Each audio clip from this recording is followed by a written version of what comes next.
आदाब नाजरीन, मैं सनम एजाज और आप देख रहे हैं ग्राउंड रिपोर्ट। श्रीनगर से लेके दुनिया भर के बड़ी खबरों पर हमारी पहली नज़र।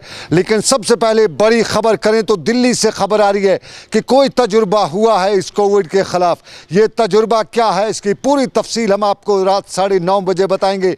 लेकिन उससे पहले आपको बताएं कि कश्मीर और वादी कश्मीर के साथ साथ दुनिया भर में कोविड का नाम रुकने का नाम नहीं ले रहा है। और कोविड जहां मुल्क में 50,000 की तादाद के ज़्यादा पिछले 24 घंटों में केसेस पॉजिटिव आए हैं, वहीं कश्मीर में भी कुछ नहीं है। और आज एक बार फिर सुबह की शुरुआत मौत की खबर से, कोविड की मौत की खबर से हुई है। और आज सुबह सबसे पहले खबर यही आई कि मलकनाग अनंतनाग की एक खातून जिसकी उम्र लगभग 50-55 साल बताई गई, कोविड की 65 साल की बताई गई, कोविड की लड़ाई लड़ते लड़ते ज़िंदगी की जंग हार बैठी। और इससे फ़ौरन बाद खबर आई कि जम्मू में JMC जम्मू कश्मीर पुलिस का एक सब इंस्पेक्टर भी कोविड की लड़ाई हार चुका है। और इधर कश्मीर से खबर यह भी आई कि कश्मीर के श्रीनगर के नज़दीक इलाका सदरबल में भी एक 75 साल बुजुर्ग कोविड की लड़ाई हार चुका है। जबकि महाराजगंज के हवाले से खबर आई कि महाराजगंज श्रीनगर में 65 साल के एक शख्स कोविड का शिकार हुआ है। और ख़बरें इसी तरह से ये भी आती गई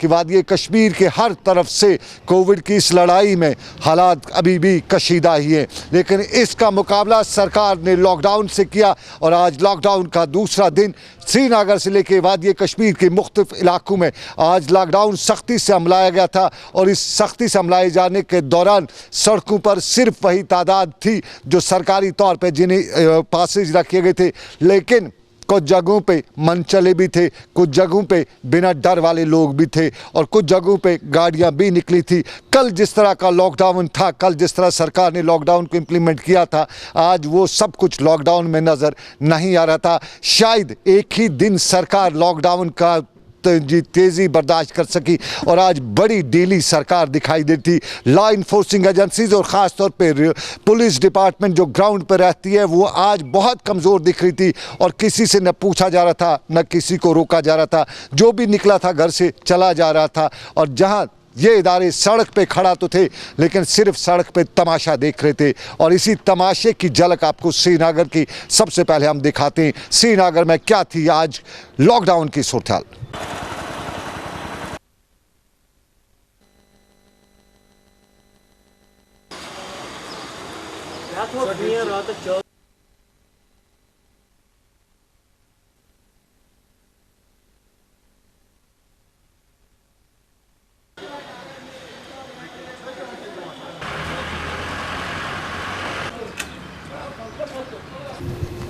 श्रीनगर की ये झलक लॉकडाउन की, लेकिन वादी कश्मीर के दूसरे हिस्सों में भी इसी तरह की खबरें आ रही हैं। बांडीपोरा में जहां परसों बताया गया था कि कुछ राहत होगी, खबरें हैं कि वहां सख्ती से अमलाया जा रहा है। गांदरबल में भी बड़ी सख्ती है, लेकिन बारामूला में कुछ इलाकों में सख्ती और कुछ इलाकों में नरमी। यूँ कहें तो लॉकडाउन को सरकारी तौर पर मिले जुले रद्द-ए-अमल के साथ ही इम्प्लीमेंट किया जा रहा है। बारामूला की झलक भी आपकी नज़र। मासिक अपने घरों से न निकले।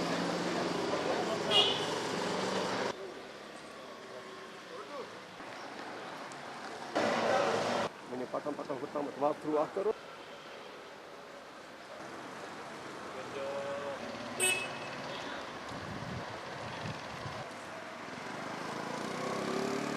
ये बारामूला की झलक, लेकिन बारामूला के साथ साथ वादी कश्मीर के दूसरे हिस्से भी हैं। सबकी एक एक झलक के साथ साथ आपको हम ये भी दिखाते हैं कि बडगाम की क्या सूरत-ए-हाल थी। बडगाम में भी आज इंतज़ामिया के पुर्जे थोड़े ढीले हो गए थे। लॉकडाउन जिस तरह से कहा जाता है होता है वो नहीं था। और वहाँ ग्राउंड पे फोर्सेस के लोग जो थे पूरी तरह से इम्प्लीमेंट नहीं कर रहे थे। पटन में भी लॉकडाउन था, और पटन के साथ साथ त्राल के इलाकों में भी लॉकडाउन था। और ये सारी सूरत-ए-हाल पूरी वादी कश्मीर के मुख्तलिफ इलाकों में। लेकिन सबसे पहले हम राजौरी चलते हैं। राजौरी में दो खबरें हैं हमारे साथ, और इन दोनों खबरों पे हमारे साथ इस वक्त जमशेद मलिक हैं। जमशेद, आपसे जानना चाहेंगे कि क्या थी लॉकडाउन की सूरत-ए-हाल, पहले वो बताइए, उसके बाद दूसरी खबर का सवाल भी आपके पास आएगा।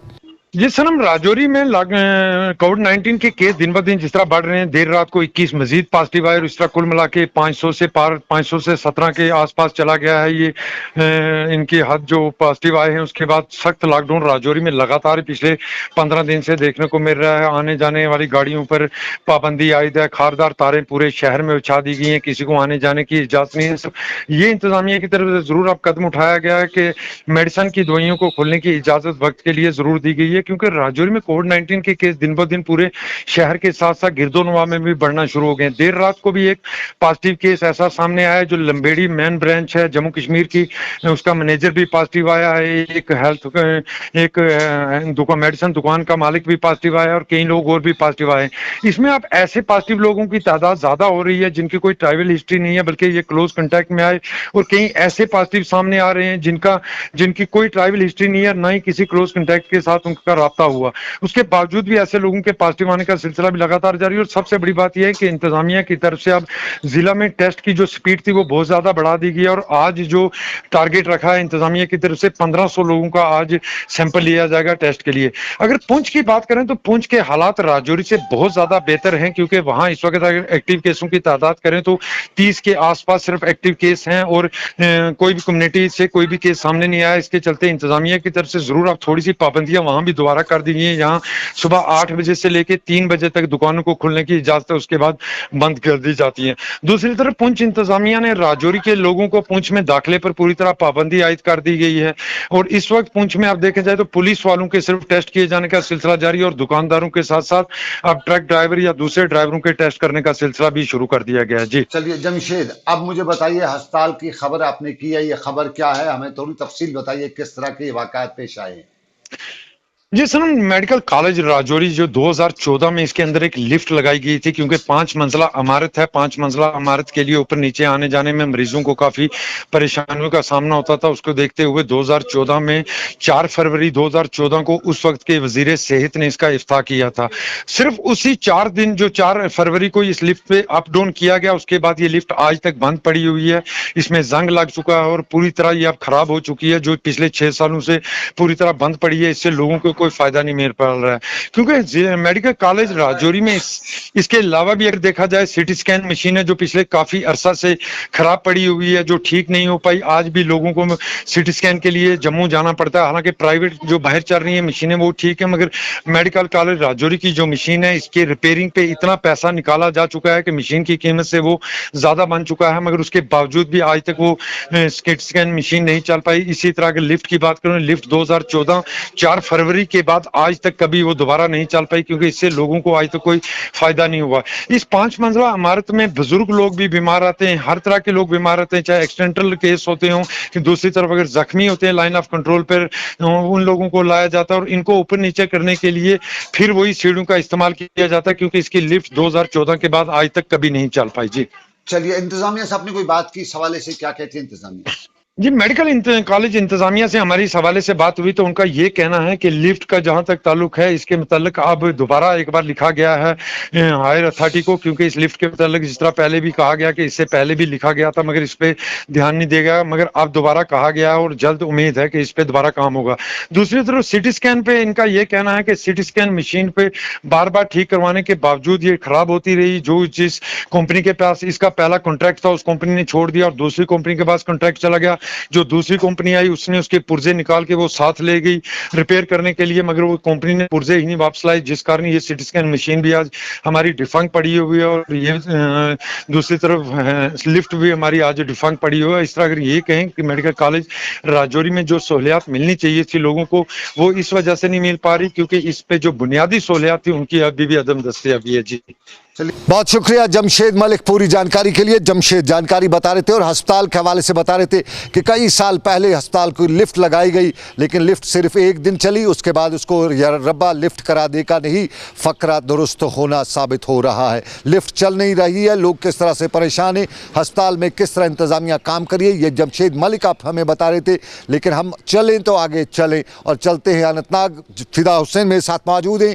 अनंतनाग जम्मू कश्मीर का वो पड़ाव है जहाँ पे गैर रियासती मजदूर या गैर रियासती जो भी शख्सात है पहले वहाँ पहुँचते और अनंतनाग में क्या सूरत हाल थी, क्या गैर रियासती मजदूर आज भी आ रहे थे।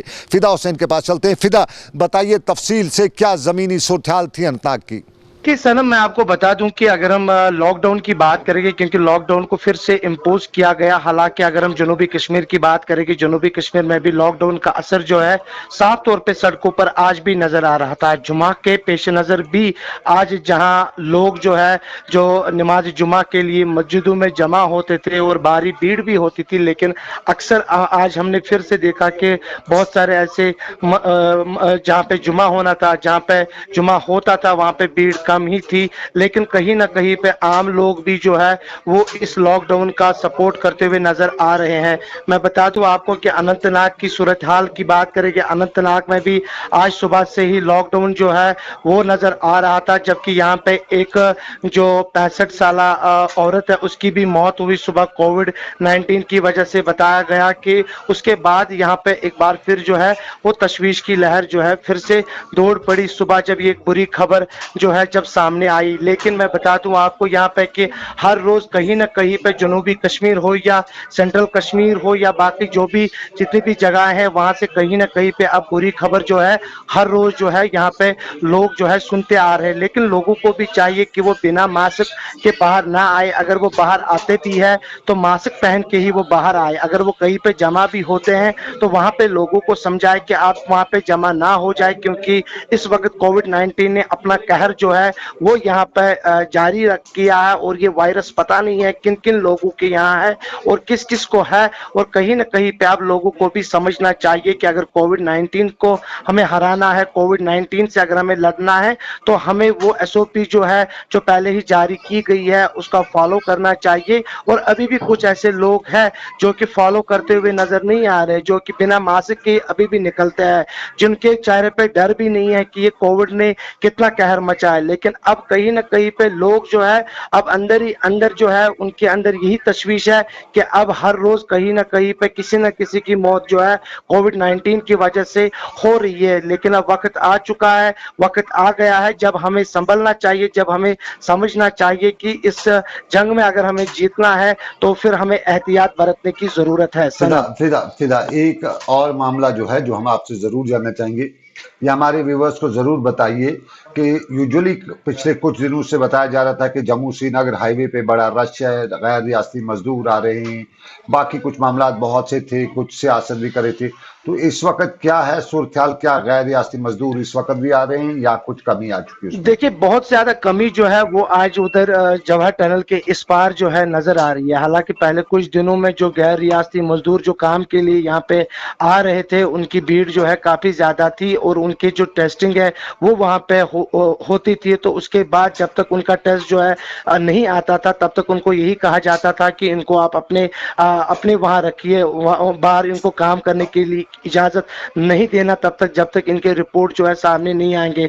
लेकिन यहाँ पे बात यही है कि अब वो रश जो है नहीं नजर आ रहा है जवाहर टनल के इस पार, तो कहीं ना कहीं पे खुद भी अब लोग इस बात को समझ रहे हैं, क्योंकि अब इस कोविड ने यहाँ पे जिस तरह से अपनी पकड़ जो है वो बना ली है, अब इस पकड़ को हम कैसे छुटकारा पाएंगे इससे लोगों को ही संभलना चाहिए। बहुत शुक्रिया फिदा हुसैन पूरी जानकारी के लिए। और फिदा के साथ साथ आपको नाज़रीन बताते चलें कि और भी मामला थे। बाहर से गैर रियासती मजदूरों की तादाद 15,000 से ऊपर है। वादी कश्मीर के मुख्तलिफ हिस्सों में भट्ठों पे काम करें, लेकिन उन भट्ठों पे क्या उन्हें बुनियादी सहूलियात मौजूद है? वज़ीर-ए-आज़म ने स्वच्छ भारत अभियान का ख्वाब भी देखा, ऐलान भी किया और स्वच्छ भारत में कहा गया कि हर घर को वाशरूम मिलेगा, बाथरूम मिलेगा। लेकिन ये भट्ठा मजदूर जो आते हैं, क्या इन भट्ठों पे इन्हें वो फैसिलिटीज़ हैं, इन्हें वाशरूम फैसिलिटीज़ हैं?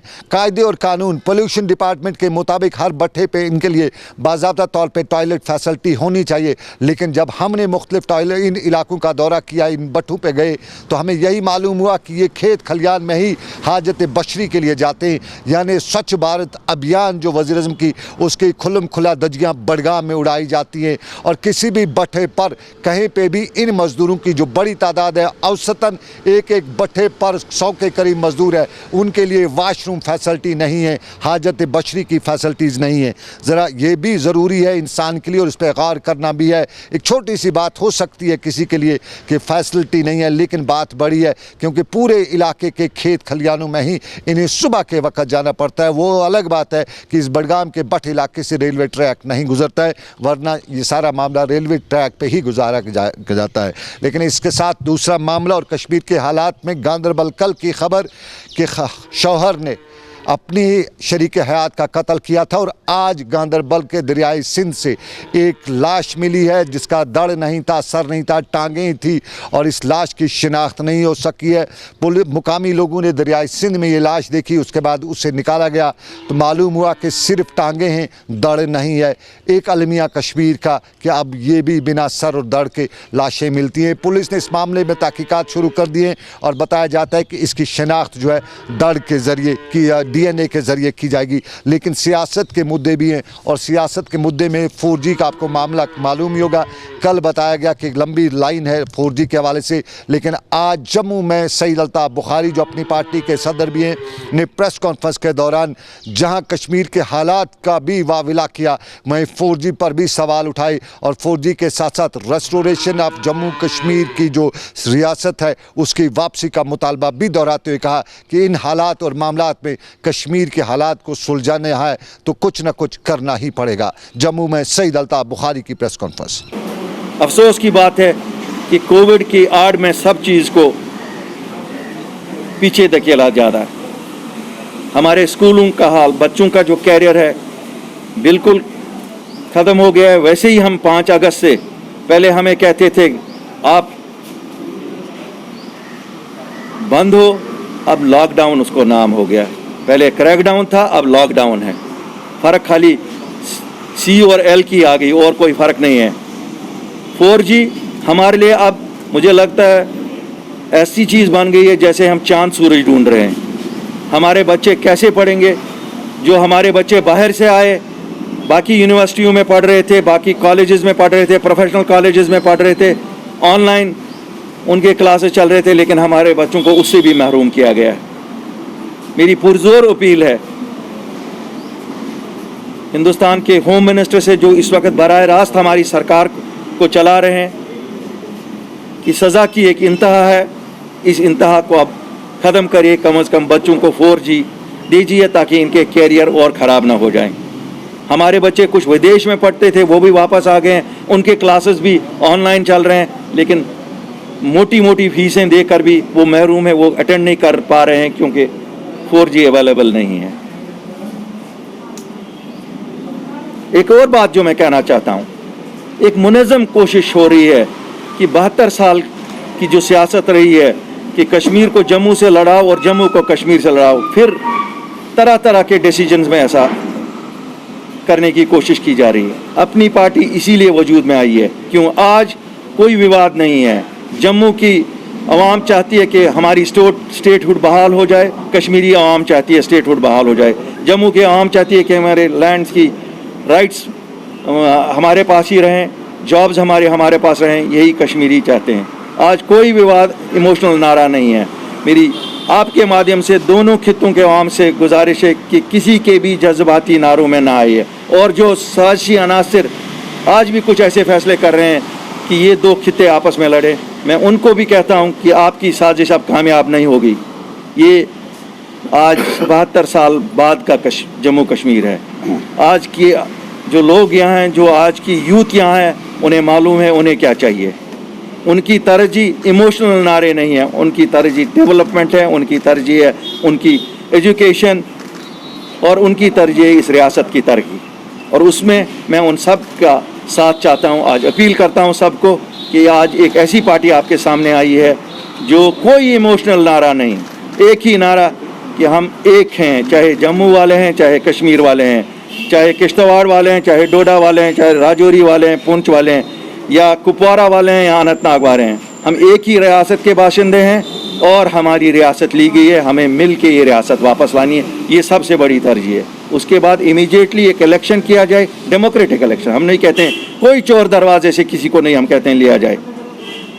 हमें हक है जो पूरे हिंदुस्तान में है डेमोक्रेसी हमें भी दी जाए। We have right enshrined rights in the constitution of India. हमें क्यों रोका जा रहा है? चलिए, सियासत के गलियारों में गूंज और सरकारी सत्ता पे ना सही, लेकिन ज़राया कहते हैं कि कुछ सियासतदान जो नज़रबंद हैं, जो गिरफ्तार हैं, उन्हें ईद से पहले रिहा भी किया जाएगा। लेकिन कश्मीर में आज भी बहुत से लोग हमसे यही बात बता रहे थे कि कश्मीर के नौजवानों की एक बड़ी तादाद मुल्क की मुख्तलिफ जेलों में बंद है, नज़रबंद है, कैद है। उनकी रिहाई के लिए सरकारी सत्ता पर कोई इकदाम नहीं उठाए जा रहे। जोधपुर से लेके यूपी, आगरा और दूसरी जेलों में कश्मीरी बंद हैं और पिछले 1 साल से 5 अगस्त से ये कश्मीरी वहाँ कसम पुर्सी के हालत से दरगुजर हो रहे हैं। और आज यहाँ वालिदैन ने हमें बताया कि उनकी रिहाई फ़ौरन की जाए, और रिहाई के साथ साथ कुछ कहते थे कि अगर रिहाई सरकार उसको लंबा खींचती है तो कम अज़ कम उन्हें वापस कश्मीर शिफ्ट किया जाए। ये कश्मीर के लोगों की आज की अपील। लेकिन इसी अपील के साथ कल बताना चाहेंगे कि रियासत के गवर्नर ने सड़कों के खाका बदलने की एक शुरुआत करते हुए बताया कि 400 करोड़ रुपये का नया पैकेज जो है मैग्डमाइजेशन के लिए दिया जाएगा। लेकिन उसमें भी कहा जाता है कि लंबा वक्त लगेगा। लंबा क्यों लगेगा? अगस्त 10 तारीख तक उसका डीपीआर वगैरह बनेगा, और अगस्त के बाद जब डीपीआर में बन के पास होगा तो टेंडर्स वगैरह होंगे, और टेंडर होते होते बताया जाता है कि सितंबर अक्टूबर के तक पहुंच जाएगा। और सितंबर अक्टूबर में कश्मीर में सड़कों पर मैग्डमाइज हो ही नहीं सकता है, क्योंकि टेम्परेचर उस तरह का होता है कि कश्मीर की सड़कें रो सकती हैं, लेकिन टेम्परेचर कम होने की वजह से उन पर तारकोल नहीं डाला जा सकता है। तो कश्मीर में मैग्डमाइज नहीं होगा। हो सकता है कि जम्मू में हो जाए, और जम्मू में होता भी है। लेकिन कश्मीर के लोग आज भी यही पूछ रहे थे कि सड़कों की खस्ता हाली कब ठीक की जाएगी। और इसी मुद्दे को लेकर पुलवामा में भी आज लोगों ने मुजाहरा किया। वो इन पुलवामा के लोगों ने आज एहतजाजी मुजाहरा करते हुए सड़कों की खस्ताहाली का रोना रोते हुए बताया कि इंतज़ामिया के दावे नारे सब कुछ तो अपनी जगह पे, लेकिन ज़मीनी सूरत बदली नहीं गई है। वो इन पंपोर के लोग क्या कह रहे थे?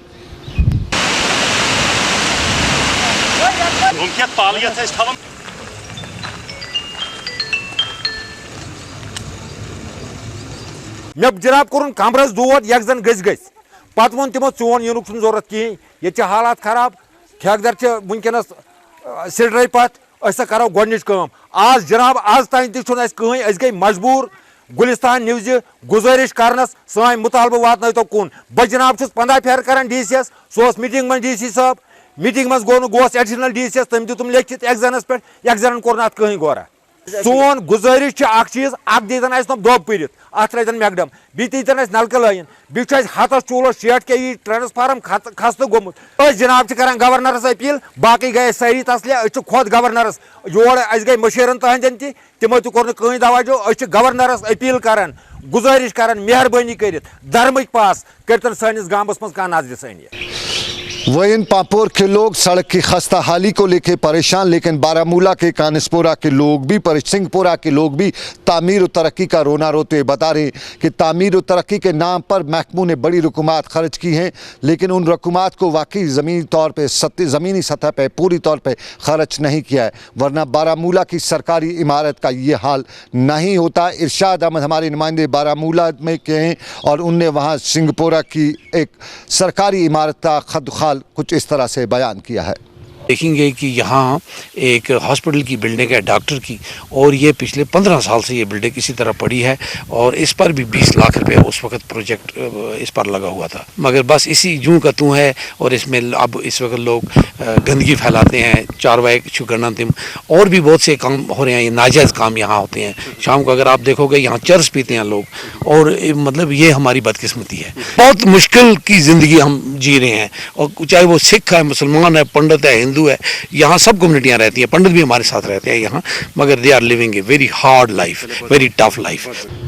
चलिए, ये सिंहपुरा बारामूला की खबर। लेकिन आरीगाम बडगाम में भी तामीर और तरक्की का न होने पर अवामी हल्के रो रहे हैं, और आरीगाम बडगाम में बताया जाता है कि पिछली सरकार ने वहाँ पे वूल पार्क बनाने का ऐलान किया था। उसके लिए बाज़ाब्ता तौर पे ज़मीन को भी निशानदेही की गई, ज़मीन की निशानदेही करते करते रकूमात भी वागुजार की गई, लेकिन उसके बाद काम ऐसे ठप हुआ जैसे गधे के सर से सींग। और मुकामी लोग आज भी इस सारे को लेकर परेशान हैं, और सरकार तक ये बात पहुँचाते हैं कि अगर यहाँ पर इस पर काम लग जाता है तो न सिर्फ इलाके के लोगों को रोजगार मिलेगा, बल्कि कई लोग नौकरियां भी इस कारखाने से, इस सरकारी दफ्तर से हासिल कर सकते हैं, और इसकी फौरी इस पे काम लगाने की मांग भी की जा रही थी।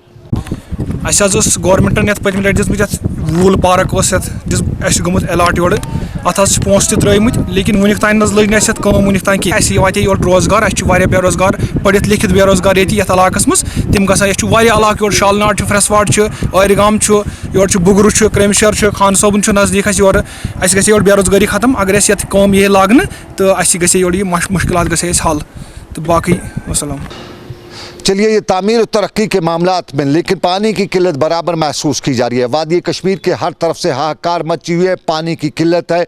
शहरों में पीने के साफ पानी की किल्लत है तो गांव देहात में सैराबी पानी के साथ साथ पीने के पानी की किल्लत है। सैराबी पानी के हवाले से मुकामी लोगों का इल्ज़ाम है कि जब जल शक्ति अभियान यानी PHE डिपार्टमेंट को नहरों की मरम्मत करनी थी तब नहीं की, और इस वक्त जब पानी की ज़रूरत है तभी नहरों पर काम लगा दिया है, और काम लगाते हुए पानी की सिंचाई का पानी उनसे नहीं गुजारा जा सकता है, और यूँ सैराबी पानी की किल्लत है। और पीने के पानी की किल्लत का बयान करते हुए यही बताया जाता है कि लाखों करोड़ रुपए तो बाकी मामलात में खर्च किए जाते हैं, लेकिन कहीं एक पाइप टूटी है, कहीं एक नल फूटा है तो उस नल की टूटे नल और फूटे नलके को जोड़ने के लिए या उसको रिपेयर करने के लिए महकमा कहीं नज़र नहीं आ रहा है। और यही वजह है कि वादी कश्मीर में पानी की किल्लत है। और लोग आज ये भी बता रहे थे कि जिस तरह से इस वक्त सरकार काम कर रही है वो सरकार का काम जो है वो आवाम के तय बिल्कुल फिट नहीं हो रहा है, क्योंकि यहाँ कहीं पे भी जवाबदेही नहीं है। लोग मुजाहरा करते हैं, लोग बातें पहुँचाते हैं, लेकिन मुजाहरा करने के लिए नारेबाजी करने के बावजूद भी कोई भी महकमा हरकत में नहीं आता है। और PHE महकमे के हवाले से यही बताया जाता है कि कुछ भी करें लेकिन उनके कानून पे जूं नहीं रेंगती है। और यही वजह कि कहीं पे भी PHE डिपार्टमेंट लोगों को न पानी पहुँचा सकता है, न सैराबी पानी की उनके लिए कोई वसाइल पैदा कर सकता है। और ये पीने की पानी की बात, लेकिन होमगार्ड भी आज प्रोटेस्ट पे थे। रामबन में आज होमगार्ड से वाबस्ता लोगों ने मुजाहरा करते हुए बताया कि मरकजी रियासती सरकार को इस वक्त होमगार्ड के रिलेटेड जो मरकजी जो कोर्ट का जो हुक्मनामा है, मुअज़्ज़ज़ अदालत का हुक्मनामा है, उस अदालती अहकामात को ज़मीनी सतह पर सादर किया जाना चाहिए। हमारी कुछ प्रॉब्लम है, जैसे हमारी जो ड्यूटी है, ड्यूटी 9 दिन की है, जबकि दूसरी जो हमारी स्टेट है UT है उसमें पूरे 30 दिन दिए जाते हैं। तो हमारे से हम सरकार से यही रिक्वेस्ट करते हैं कि हमारे 30 दिन रेगुलर ड्यूटी होनी चाहिए। तो इसलिए ये भी हम सरकार से रिक्वेस्ट करते हैं कि हम इस 2700 में अपना पेट नहीं पाल सकते हैं।